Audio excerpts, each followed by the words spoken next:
So hello my dear friends, আমরা অনেকদিন পর ভিডিও বানাতে চলেছি। আজকে মোটামুটি 2 সপ্তাহ হয়ে গেল। আপনি যদি আমার পুরোনো ভিডিওগুলো দেখেন তাহলে দেখবেন যে মোটামুটি 2 সপ্তাহ পেরিয়ে গেছে।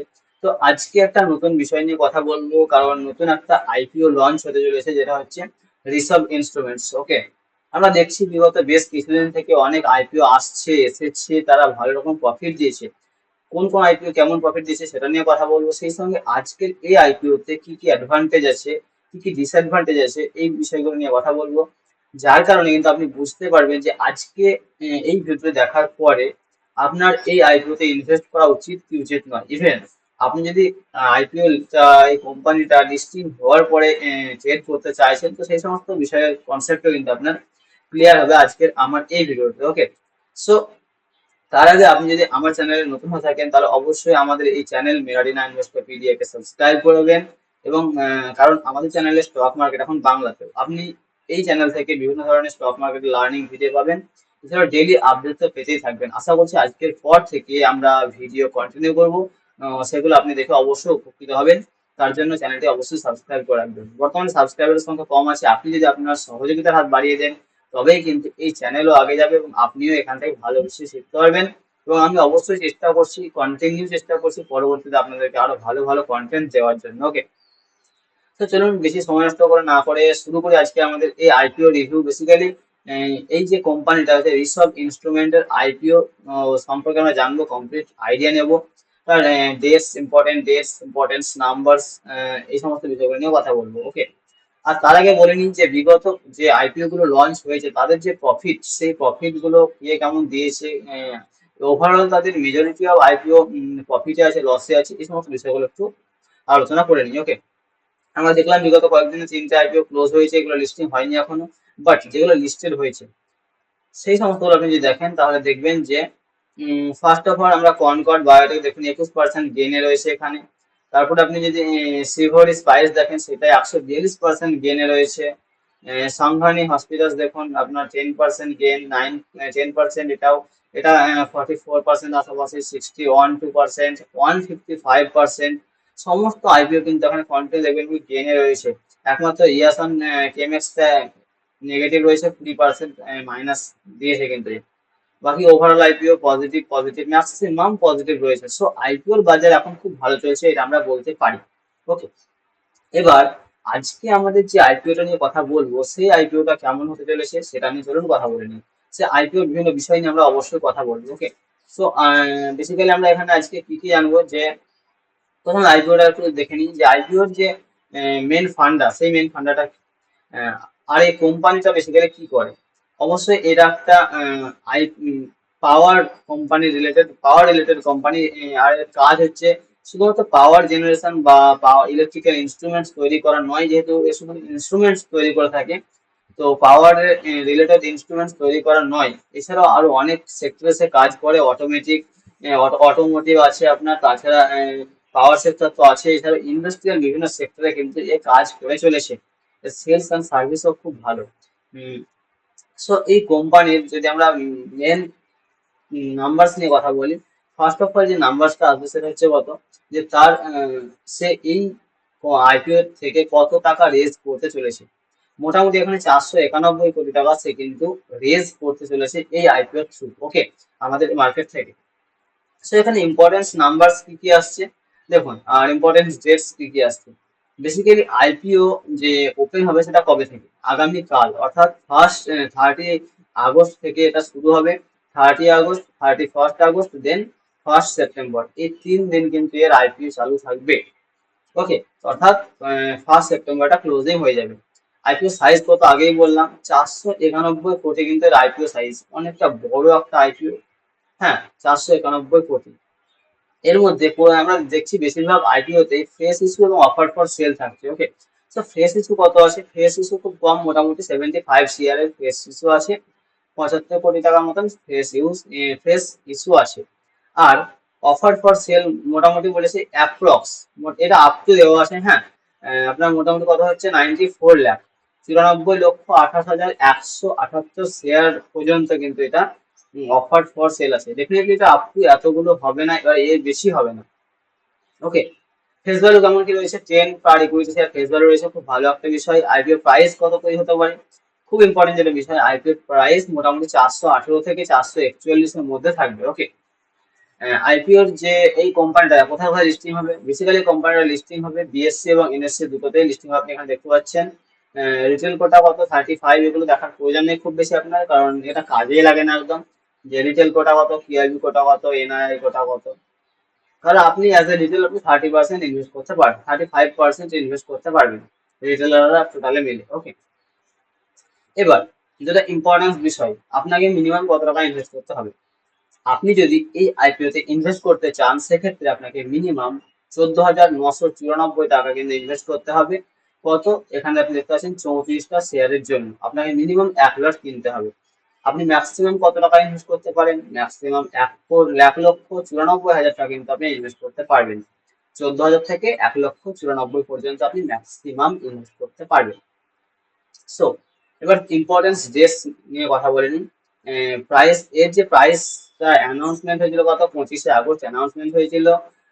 আইপিওর যে ডেট সেটা বললাম আমরা আগেই, যে 30শে আগস্ট থেকে শুরু হবে, 1 সেপ্টেম্বর ক্লোজিং হবে। ওকে, বেসিক যে জিনিস এবার জানতে হবে আমাদের, বেসিক অ্যালটমেন্ট, এর বেসিক অ্যালটমেন্ট কবে আছে, অর্থাৎ আপনি যদি এই আইপিও বা এই কোম্পানির শেয়ার পান, সেক্ষেত্রে আপনার জন্য সেটা অ্যালটমেন্ট হবে 6 সেপ্টেম্বর। আপনাকে জানিয়ে দেওয়া হবে যে আপনার জন্য শেয়ার অ্যালোকেট হয়েছে, এতগুলো হয়েছে। আপনি ম্যাক্সিমাম ধরুন 13টা, আপনি যদি 13 লটের জন্য অ্যাপ্লাই করে থাকেন 1,94,000 টাকা, তো সেক্ষেত্রে আপনার হয়তো দেখা যাচ্ছে 10 লট আপনি পেলেন, তো আপনাকে সেটা জানিয়ে দেওয়া হবে যে এত টাকা আপনার এই তারিখের মধ্যে জানিয়ে দেওয়া হবে যে আপনার জন্য অ্যালটমেন্ট হয়েছে।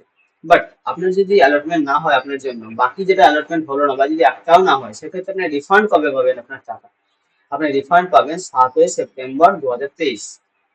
ওকে, আর আপনার জন্য যদি শেয়ার অ্যালট হয়, সেক্ষেত্রে আপনার ডিম্যাট অ্যাকাউন্টে সেটা পৌঁছে দেওয়া হবে কবে, মোটামুটি 8 সেপ্টেম্বর 2023 আপনার ডিম্যাট অ্যাকাউন্টে পৌঁছে দেওয়া হবে।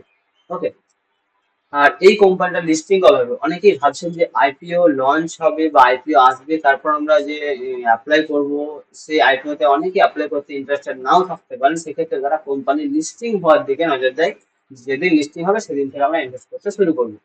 তো এই ইনভেস্টমেন্ট করার জন্য আপনার এটাকে লিস্ট হতে হবে, তো লিস্টটা কবে হবে, মোটামুটি আপনার 11 সেপ্টেম্বর 2023 কিন্তু এটা লিস্ট হবে। ওকে, এখানে দেওয়া আছে 11 সেপ্টেম্বর কিন্তু এটা লিস্টিং হবে, তো অবশ্যই এটা নজর রাখবেন। এবার সব থেকে যেটা ইম্পর্টেন্ট বিষয়, একটা কোম্পানিতে বা আইপিও তে ইনভেস্ট করতে গেলে আপনাকে যে বিষয়টা লক্ষ্য রাখতে হবে সেটা হচ্ছে financial. Company financial definitely strong হওয়া চাই, তবে কিন্তু আপনি ইনভেস্ট করবেন, তাই নাহলে করবেন না। অবশ্যই আমরা শেষে স্ট্রেংথস এবং উইকনেস নিয়ে কথা বলবো, যেটার মাধ্যমে আপনি বুঝতে পারবেন যে আপনার ইনভেস্ট করা উচিত হবে কি উচিত হবে না। সো অবশ্যই আর ভিডিওতে হ্যাঁ একটা কথা বলতে চাইবো, এই মুহূর্তে বলা দরকারও, যে ভিডিওটি আপনার ভালো লাগছে অবশ্যই ভিডিওটি লাইক করবেন, বন্ধুদের সঙ্গে অবশ্যই শেয়ার করবেন, আর চ্যানেলটি এখনো সাবস্ক্রাইব না করে থাকলে অবশ্যই সাবস্ক্রাইব করবেন। ওকে, সো দেখুন, তার যে ফাইন্যান্সিয়াল 2021-এ রেভিনিউ ছিল 402 কোটি, এক্সপেন্সেস কত 357 কোটি, প্রফিট আফটার ট্যাক্স কত 35.94 সিআর, প্রায় 36 কোটি প্রফিট সে জেনারেট করতে পেরেছিল। ওকে, এগুলো সবগুলো কোটিতে আসে। 2022 সালে তার রেভিনিউ ছিল 480 কোটি, ভালো গ্রোথ দেখা দিয়েছে, এবং তার এক্সপেন্সেস 421 কোটি, প্রফিট বাড়িয়েছে 49.65 কোটি। 2023-এ দেখুন, টিল নাও কত 598 কোটি আপনার রেভিনিউ জেনারেট করেছে, 519 কোটি খরচা করেছে, 49.69 কোটি সে প্রফিট রেখেছে, profit after tax PAT, net profit সে রেখেছে এটা। তো তার যে ফাইন্যান্সিয়াল দেখলাম আমরা, রেভিনিউ কন্টিনিউ গ্রোথ দেখতে পেয়েছি আমরা, এক্সপেন্সেস তো অবশ্যই গ্রোথ হয়েছে, সেটা কম হলে আরো ভালো হতো, বাট ওটা কোনো ব্যাপার নয় যদিও, কারণ প্রফিট সে ভালো রকম রেখেছে। প্রফিট দেখুন, প্রফিটে কিন্তু কন্টিনিউয়াসলি গ্রোথ করেছে, কিন্তু আগের বারের তুলনায় এইবারে প্রফিটটা একটু কম হয়েছে, কারণ আগে এক্সপেন্সেসটা একটু বেশি হয়েছে as compare to 2022। Okay, earning per share দেখুন 12.84 per equity share, earning per share ভালো আছে, ইপিএস যেটা, নেট অ্যাসেট ভ্যালু কোম্পানি আছে কত আছে 109 পার ইকুইটি শেয়ার, এটা মোটামুটি ঠিকঠাক আছে, কোম্পানি পিয়ার কম্পিটিটরস নেই তাই বলছে, তো এটা অবশ্যই একটা ভালো বিষয়। আর কোম্পানির প্রমোটার্স কে কে আছে, নরেন্দ্র জোহারিমাল গড়িয়া, ওকে, গলিয়া, তো ইনি হচ্ছেন কোম্পানির মেন প্রমোটার্স বা ফাউন্ডার বলতে পারি আমরা। এবার যে সব থেকে ইম্পর্টেন্ট বিষয়, আমরা তো স্ট্রেংথস উইকনেসেস নিয়ে কথা বললাম। তো কোম্পানির যে স্ট্রেংথ উইকনেস নিয়ে কথা বললাম না, বলবো আমরা। তো বেসিক্যালি কোম্পানির যে স্ট্রেংথস এবং উইকনেস আমি ইউএসপি তে নোট ডাউন করে রেখেছি আপনাদের জন্য, তো সেগুলো আমি একটা একটা করে বলছি। কোম্পানির যে ফার্স্ট স্ট্রেংথ আমরা কথা বলছি সেটা হচ্ছে ডাইভার্স সেক্টরে কোম্পানির কিন্তু হাত রয়েছে। সে পাওয়ার, অটোমোটিভ এবং ইন্ডাস্ট্রিয়াল সেক্টরে কিন্তু কোম্পানির হাত আছে, তো এটা অবশ্যই একটা ভালো বিষয়। আর একটা বিষয়, কোম্পানির কাছে কিন্তু research and development, R&D team বলি আমরা, সেই টিমটা খুব ভালো। মোটামুটি 100 জন ইঞ্জিনিয়ারের কিন্তু তার রিসার্চ অ্যান্ড ডেভেলপমেন্ট টিম আছে ভারত, পোল্যান্ড এবং চায়নাতে। ওকে, এটা খুব একটা ভালো বিষয়। আর কোম্পানি শুধুমাত্র যে আমাদের দেশেই বিজনেস করে এমন নয়, কোম্পানি চায়না, পোল্যান্ড, ইন্ডিয়া এছাড়াও আরো অনেক দেশে কিন্তু সে বিজনেস করছে। ওভারঅল 100টারও বেশি কান্ট্রিতে সে বিজনেস করছে, যেটা খুব একটা ভালো বিষয়। এবার কথা বলবো আমরা যে কোম্পানির আর একটা সব থেকে বড় স্ট্রেংথ কি, কোম্পানি কি করে, ডিজাইন, ডেভেলপ, ম্যানুফ্যাকচার, সেলস সে নিজে করে, পুরো বিষয়টা সে নিজে করে। এবং এটা তার ওন প্রোডাক্ট সে ম্যানুফ্যাকচারিং করে, সার্ভিস দেয় বা গুডস বিক্রি করে, এই সমস্ত বিষয়গুলো সে নিজে একাই করে। তো এটা অবশ্যই একটা ভালো বিষয়। ওকে, ডেফিনেটলি র মেটেরিয়ালস তো অন্য কারো থেকে নিতে হবেই, কিন্তু সে পুরো প্রসেসটা নিজে করে, এটা খুব একটা ভালো বিষয়। ওকে, এবার আমরা এটা বলি যে স্ট্রেংথস গেল, তার উইকনেসেস ডেফিনেটলি দুই একটা আছে, সেটা নিয়েও কথা বলবো আমরা। ফার্স্ট অফ অল হচ্ছে কি, কোম্পানি যে রেভিনিউ, মেন রেভিনিউ এর 65% আসে আব্রড থেকে এবং 35% সে জেনারেট করে ইন্ডিয়া থেকে। এটা একটা কোম্পানির ক্ষেত্রে নেগেটিভ বিষয় হতে পারে। ওকে, কারণ যদি বাইরের দেশের সঙ্গে সম্পর্ক খারাপ হয় বা এক্সপোর্টে যদি সমস্যা হয়, সেক্ষেত্রে কিন্তু তার ফাইন্যান্সিয়ালি ইম্প্যাক্ট করতে পারে। ওকে, সেকেন্ড যেটা আমরা কথা বলবো, যে বেশ কিছুদিন আগে আমরা দেখলাম যে রাশিয়া এবং ইউক্রেনের মধ্যে যে যুদ্ধটা হয়েছিল, সেই ক্ষেত্রে তাদের পোল্যান্ডে যে ম্যানুফ্যাকচারিং ইউনিট আছে এই কোম্পানিটার, সেটা একটু হলে হ্যাম্পার হয়েছিল।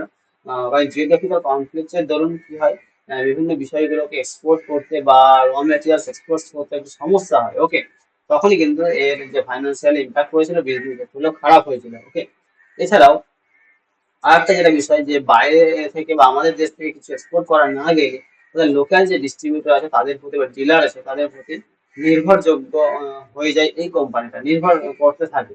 তো তখন কিন্তু প্রাইস কিন্তু স্ট্রাইক হয়। ওকে, স্ট্রাইক, তার যে প্রাইস স্ট্রাইক হয়, সেক্ষেত্রে কোম্পানির ফাইন্যান্সিয়াল ডেফিনেটলি একটু হলেও খারাপ হয়, কারণ প্রাইস কম বেশি, কম তো হবে না, বেশি হবে, যার কারণে কিন্তু কোম্পানির ফাইন্যান্সিয়াল একটু হলেও খারাপ হয়। সো আই হোপ আজকের এই ভিডিওটা মোটামুটি এতটাই ছিল। আশা করছি আপনার ভিডিওটা ভালো লেগেছে। যদি ভিডিওটা ভালো লেগেছে তাহলে অবশ্যই ভিডিওটা লাইক করে বন্ধুদের সঙ্গে শেয়ার করতে ভুলবেন না। আর একটা বিষয়, যদি চ্যানেলটা এখন সাবস্ক্রাইব না করেছেন তাহলে অবশ্যই চ্যানেলটা সাবস্ক্রাইব করে চ্যানেলের সঙ্গে যুক্ত থাকবেন। Thank you, have a good day.